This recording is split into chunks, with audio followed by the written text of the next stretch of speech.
Жайымса атындағы Ақсу жоғары көпсалалы колледжі. Мектепке дейінгі тәрбие және оқыту мамандығынан арнайы пәндер оқытушысы Келебаева Айжан Сабыржанова. Пән бейнелеу өнері негіздерін оқыту әдістемесі. Тақырып бейнелеу өнері іс-әрекетіне оқыту әдістері мен тәсілдері. Сабақты мақсаты студенттерге бейнелеу өнері іс-әрекетіне үйретудің әдістері мен тәсілдерін түсіндіру және оны орындауға дағдыландыру. Әдіс оқу-тәрбие жұмыстарының алдында тұрған міндеттерді дұрыс орындау үшін тәрбиеші мен балалардың бірлесіп жұмыс істеу үшін қолданылатын тәсілдері. Әдіс арқылы мақсатқа жету үшін істелетін жұмыстар ретке келтіріледі. Оқыту әдістері танымға қызығушылық туғызып, баланың ақыл-ойын дамытады, ізденуге, жаңа білімді түсінуге ықпал етеді. Оқытуда ең басты нәрсе балалардың танымдық жұмыстары. Оқыту әдістері ең анық фактілерді білуді қамтамасыз етеді. Оқыту әдістері теория мен тәжірибенің арасын жақындатады. Тәсіл оқыту әдісінің элементі жоспарды хабарлау, балалардың зейінін сабаққа аудару, олардың тәрбиеші көрсеткен іс-қимылдарын қайталауы, ақыл-ой жұмыстары тәсілге жатады.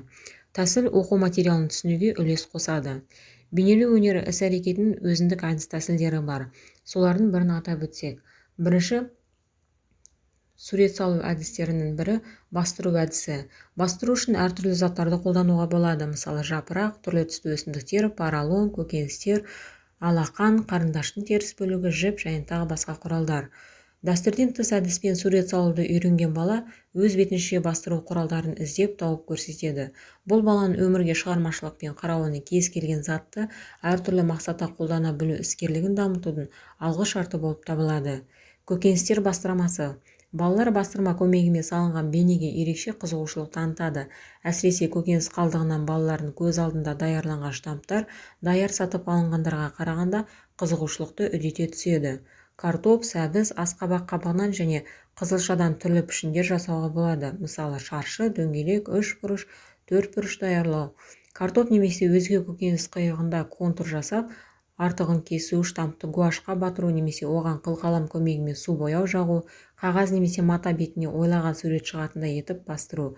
Штамптар көмегімен мата, кілем үлгілерінің оюын жасауға немесе ұлттық ою өрнектерден сәндік композициялар құрастыруға болады. Жұмысқа ұлттық нақыш беру үшін жеке суреттер мен ұжымдық жұмыстарды әшекейлеуде ұлттық ою өрнектерді жүйелі қолдану өте маңызды. Балалар ою өрнекті бейнелеу арқылы кеңістікті бағдарлауға үйренеді және олардың аттарын атап есінде сақтайды. Бұл бізде бастыру әдісінің штамп түрі. Біз әртүрлі көкөністерді қолдана отырып, гүлдердің суретін бейнелеу үстіндеміз. Біз ақ қағаздың орнына ақ матаны қолдандық және салынған гүлдің бейнесін көкөністерді арқылы және оған бояуды жағу арқылы бастыру үстіндеміз. Келесі әдіс тәсілдердің бірі саусақпен сурет салу әдісі. Саусақпен сурет салу алақанмен, саусақпен, табанмен бейнелеудің тағы бір тамаша әдісі. Бұл әдіс гуаш, майлы бояудың қасиетін сезінуге көмектеседі. Балалар алақан немесе саусаққа әртүрлі түсті бояуды жағу арқылы заттың суретін салу ұсынылады. Сондай-ақ таяқша, мақта, мата, поролонды қолдануға болады. Қолдану ережесі. Әр саусақты бір түсті бояуға батыру, қағазға түсіріп болған соң құмырадағы суға жуып, қағаз сүлгімен немесе ылғал шүберекпен сүрту керек. Ағаштың суретін салғанда саусақпен діні мен бұтақтарын бейнелейді. Содан кейін алақанға сары, жасыл және қызыл сары бояуды жағып, жапырақтардың суретін салады. Үлкен ақ қағазда күннің суретін үлкен етіп салып, ал шуақтарды шеңбер бойымен балалар өз алақандарын бастыру арқылы түсірсе өте әдемі сурет шығады. Келесі әдіс тәсілдердің бірі далаппен сурет салу. Дәстүрден тыс әдістер жинағына ескі далаппен, лакпен, көз бояйтын әртүрлі косметикалық бояулармен сурет салуды жатқызуға болады. Бірақ педагог өте мұқият, сақ болу қажет. Бұл заттарды бала қолы жетпейтін орынға қою керек. Бала анасының косметика қолданғанын бақылағанды ұнатады. Әдетте косметика қолдануға тыйым салынғандықтан баланың өз анасының далабымен ойнауға деген құмары арта түседі. Сондықтан косметикалық құралдармен сурет салуды ұйымдастыру бала тілегінің орындалуына мүмкіндік тудырады және ол пайдалы іс болып саналады. Келесі сурет салу әдісі нүктелер арқылы сурет салу. Нүктелер арқылы сурет салу дәстүрден тыс әдістердің бірі.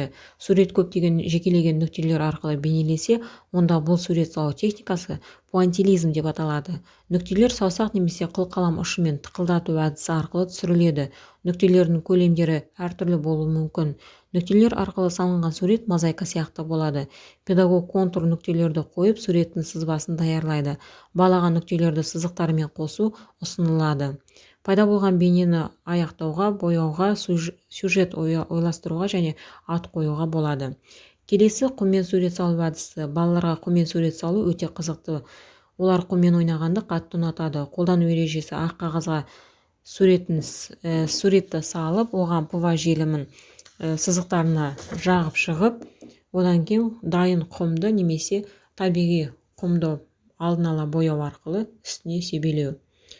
Сіздерге тапсырма ретінде штамп әдісін қолдана отырып, өздеріңіз қалаған құралдар мен көкөністермен сурет салу ұсынылады.